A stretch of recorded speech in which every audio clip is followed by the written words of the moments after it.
They claimed humans had no ancestral power. Then the ruins opened at our touch doctor.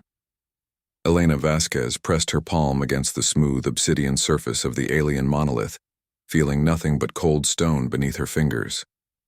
Around her, the assembled representatives of the Galactic Archaeological Consortium watched with barely concealed amusement. As we predicted, chittered Zexhai, the Catherian expedition leader, his crystalline carapace catching the harsh light of Kepler 442b's twin suns. The human lacks the ancestral resonance. These ruins will remain sealed as they have for the past 3 millennia. Elena stepped back, her jaw tightening. For 6 months, she had endured the condescension of her alien colleagues. The galaxy's major species, the psychically gifted Catherians, the technologically integrated Nexari, the energy-manipulating Vorthak, all possessed what they called ancestral power, a connection to their species' ancient heritage that allowed them to interface with archaeological sites across known space. Humans, they claimed, were different, evolutionary newcomers, a species so young that they had developed no such connection to their past. Dr. Vasquez, rumbled Korth, the massive Vorthak archaeologist, his voice like grinding stone. Perhaps it would be best if your people focused on more suitable endeavors. These precursor sites require a depth of ancestral memory your species simply does not possess. The other team members nodded in agreement. Dr. Lyrene of the Nexari, her cybernetic implants glowing softly blue, accessed the expedition database with a thought. The pattern holds consistent across 47 excavation sites. Only species with established ancestral power can activate precursor technology. Humans consistently fail to register any resonance whatsoever. Elena's hands clenched into fists. She thought of the years of study, the sacrifices made to join this expedition, the constant dismissal of human archaeological theories. Her species might be young by galactic standards, but they had something these ancient civilizations seemed to lack: adaptability, determination, and an unshakable refusal to accept limitations. There must be another way, she said quietly. Zexhai's mandibles clicked in what passed for laughter among his kind. 3,000 years this site has stood dormant. The precursors built these monuments to respond only to those with true ancestral depth. Accept reality, human. That night, Elena sat alone in her research pod, staring at the holographic displays showing scan results from the monolith. Every reading came back the same.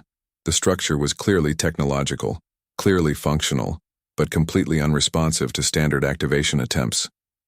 She thought about her grandmother's stories, told during long winter nights in rural Mexico. Tales of ancient civilizations, of connections that transcended time, of humanity's forgotten past. The academic community had dismissed such folklore, but what if they were missing something fundamental? What if ancestral power wasn't about age, but about something else entirely? Elena activated her personal communicator and sent a message to Earth, not to the Archaeological Institute, but to the Global Heritage Project, a grassroots organization that collected and preserved indigenous stories from every human culture. The response came 12 hours later. A data packet containing over 10,000 oral traditions, myths, and ancestral memories from across human civilization. Stories of starwalkers, of ancient visitors, of humanity's true origins among the cosmos. The next morning, Elena returned to the excavation site. The alien archaeologists were preparing to pack up, declaring the site another failure in human incompetence. "I want to try one more time," Elena announced. Korth gestured dismissively with one of his forearms. "We indulge you only because the consortium requires documentation of all attempts." Elena approached the monolith again, but this time she didn't simply place her palm against the surface. Instead, she closed her eyes and reached deep into the memories that had been shared with her. Not just her own ancestral memories, but the collective memory of her entire species. She thought of the Aboriginal Dreamtime stories that spoke of sky beings. She remembered the Sumerian tablets describing the Anunnaki. She recalled Native American legends of star people, African myths of celestial visitors, and Celtic tales of otherworldly realms. What if humanity's ancestral power wasn't rooted in their own evolution, but in something far older? What if humans carried within them the genetic and cultural memory of encounters with the very precursors who had built these monuments? As these thoughts filled her mind, Elena felt something shift. The cold stone beneath her palm began to warm.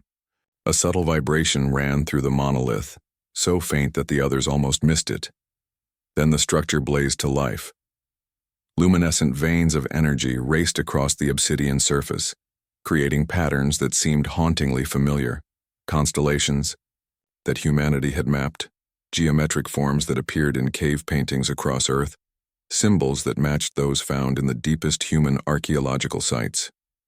The alien archaeologists stepped back in shock as the monolith began to unfold, revealing chambers that had been sealed for millennia. Ancient text appeared on the walls, and to everyone's amazement, Elena could read it, not because she recognized the language, but because the meaning flowed directly into her consciousness. "To our children among the stars," she read aloud, her voice trembling with emotion. "We seeded many worlds, but in you we placed our greatest hope. When you are ready, when you remember what you truly are, the path home will open." Zexhai's crystalline form was trembling with excitement and confusion. "Impossible. Humans have no ancestral power. Our tests, our theories." Elena turned to face the assembled alien scientists, tears streaming down her face. "You were looking for the wrong kind of ancestral power. You sought connections to your own species' past. But humanity's ancestral power isn't about our evolution. It's about our destiny." As more chambers opened and ancient precursor technology came online, responding eagerly to Elena's touch, the truth became undeniable. Humanity wasn't a young species stumbling through the galaxy. They were the inheritors of something far more ancient and profound than any of the established galactic civilizations had imagined.